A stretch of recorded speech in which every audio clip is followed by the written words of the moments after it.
16ই December 1971 এটাই বিজয়ের অথবা স্বাধীনতার আপনার এটাই শুধুমাত্র বিষয় না, বরং এর আগে এই বিজয় পর্যন্ত পৌঁছতে গিয়ে পেছনে অনেক ত্যাগ, কোরবানি, ইতিহাস, ঐতিহ্য, আন্দোলন, সংগ্রাম, বহু কিছু এর পিছনে ব্যয় হয়ে এরপরে 71, এরপরে 16ই ডিসেম্বর। শুধু 71-এ যাদের অবদান শুধু তাদেরকেই স্মরণ করলে হবে না।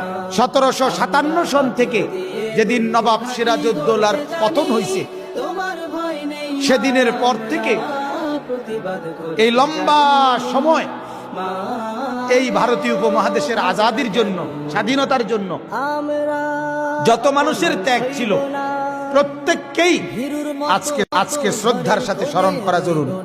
এই মাটির পিছনে প্রত্যেকের অবদান।